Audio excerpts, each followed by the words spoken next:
More Than Enough. Written by Christina Castle, illustrations by Kala Kosa. It was the first day of autumn, and the cupboard at the squirrel house was almost bare.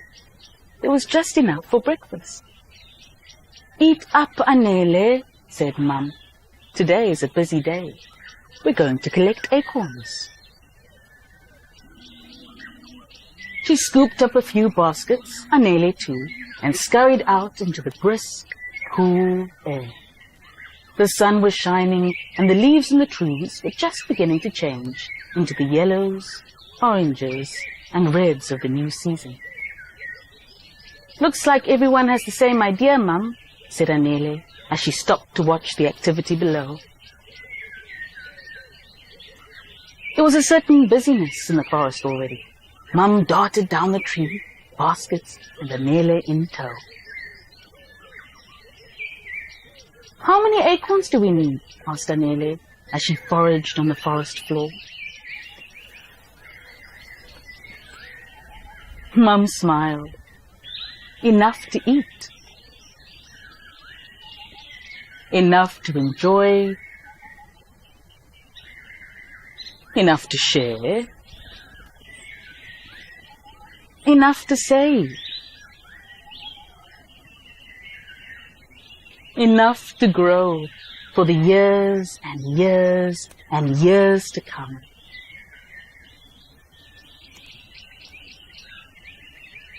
"So we'll always have enough?" asked Anele. "More than enough, Anele. More than enough."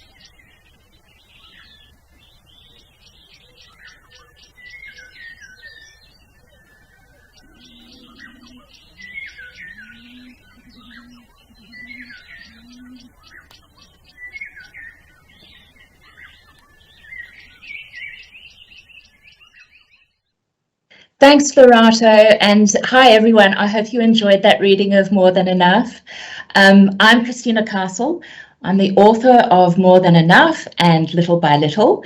They're actually the first two books in a series that I'm writing for Forward Asset Management about saving and investing. I'm also the communications manager at Forward Asset Management, and it's my job to create content that helps people understand investing a little bit better. I'm really passionate about children's books, and I'm also really interested in investing. Now, I came up with the idea about writing children's books about investing for 4 to 8-year-olds because I kind of thought that you can never be too young, or too old for that matter, to start learning about investing, even if it's just the basics. And besides, who doesn't love a kid's book anyway? The important thing is that you start investing, and preferably when you're young, because if you're going to do this properly, to ensure that by the time you retire, you have more than enough to see you through comfortably for the rest of your life, without having to worry. So that's why you have to start young. So how do you start investing? While it may appear somewhat overwhelming at first, the truth of the matter is that it's actually not that complicated. Despite all the financial jargon, you can plan for your future in a simple way. But there are a number of key lessons and rules of thumb that will help you start your investment journey and make sure that you keep on track along the way.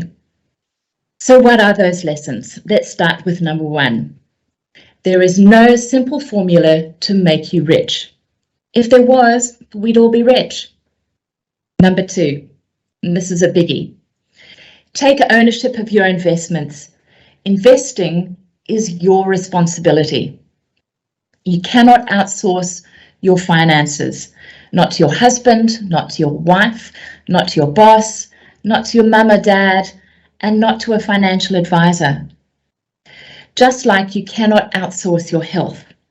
Everyone has a different approach, and you need to do what is right for you. You are the only one who can make those decisions, and the more you know, the more confident you will be about making those decisions. And that leads me to lesson number 3, which is a biggie.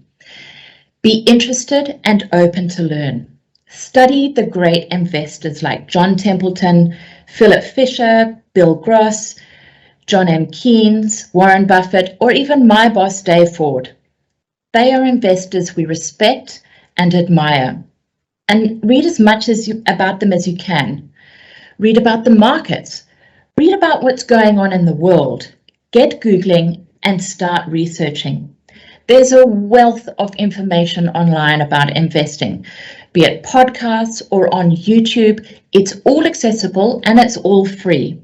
There's an amazing amount of content out there, and it's in a format that is simple and easy to understand.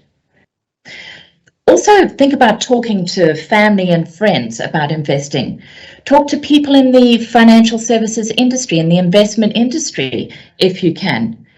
Find a financial mentor. But the important thing is that you ask the questions. And remember that no question is ever too stupid, because that's how we learn, by asking questions. And it's also the way we become interested in it as well. And just because numbers may not be your favorite thing, it's no excuse to not start learning about investing. It's everybody's responsibility. Lesson 4, know thyself. Set investment objectives that are realistic, within your budget, and within your intellectual and emotional range. Now, that means you understand what it is you're investing in, and that you have the stomach for the ups and downs the market presents. It can be a pretty bumpy ride out there sometimes, but objectives are important. Know what you are saving or investing for, be it your retirement, your kids' education, your first house, or a trip of a lifetime.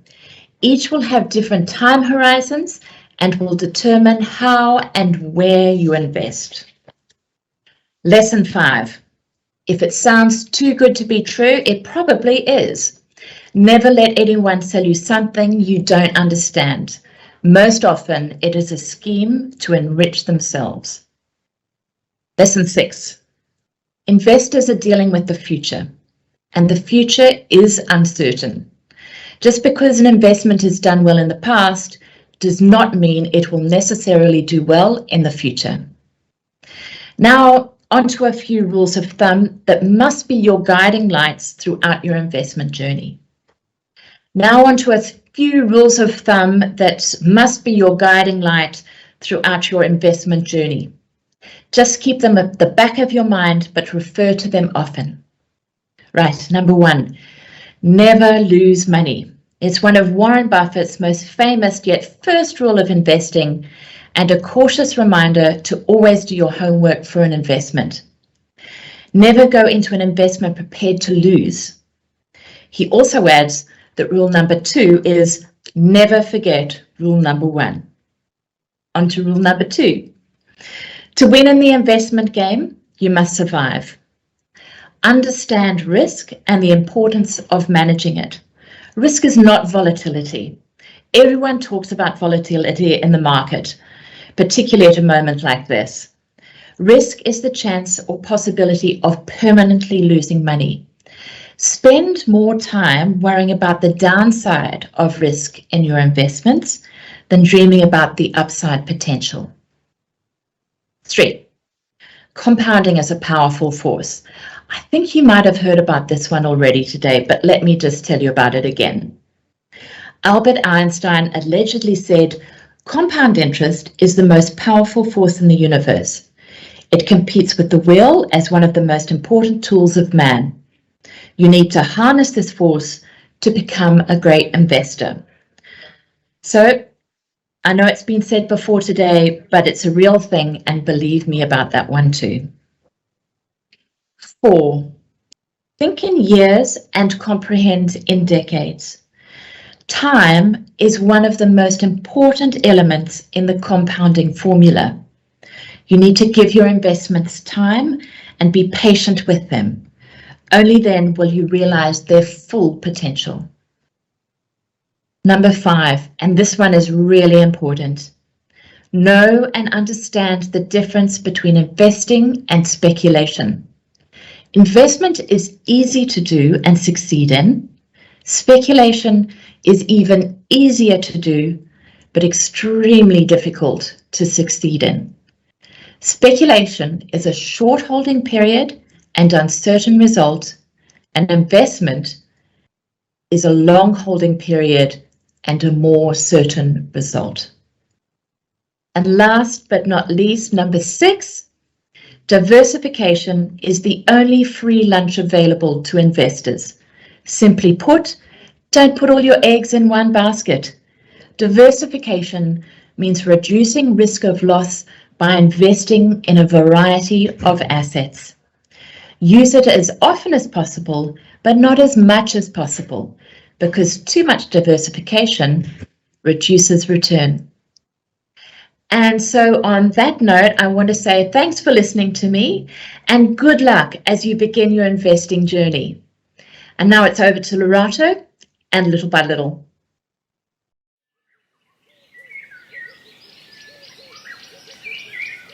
Little by Little, written by Christina Castle, illustrations by Carla Kreuzer.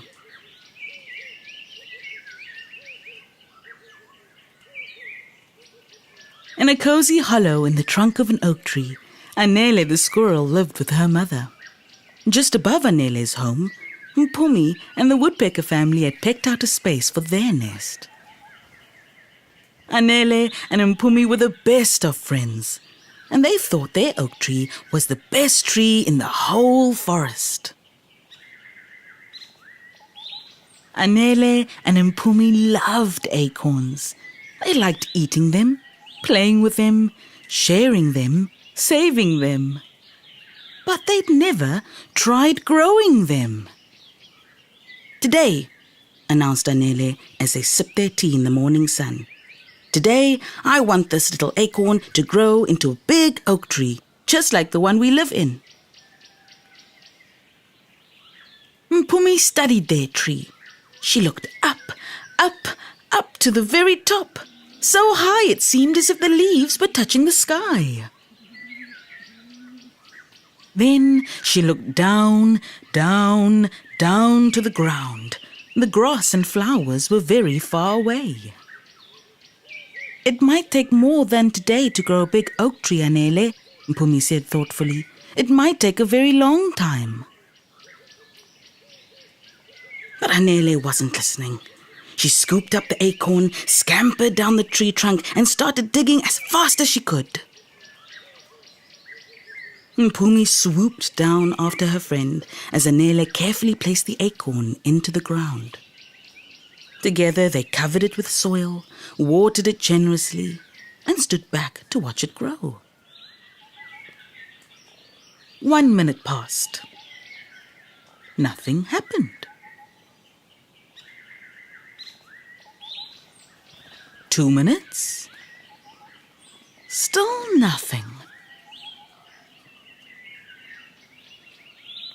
3 minutes. Nothing, nothing, nothing. Anele was frustrated. Maybe it's in the wrong place. Maybe we should move it.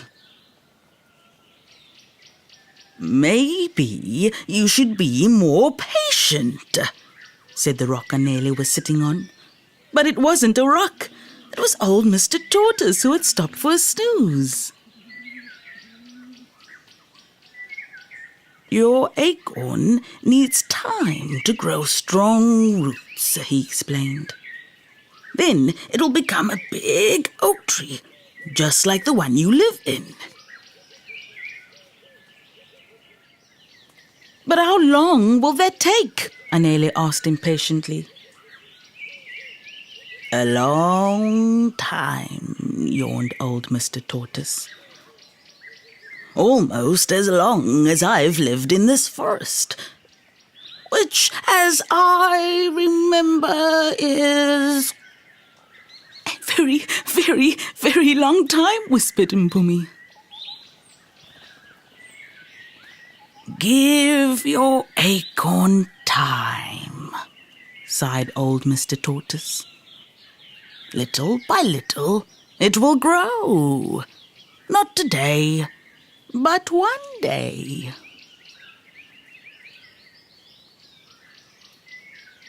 And you know what? Little by little, it did.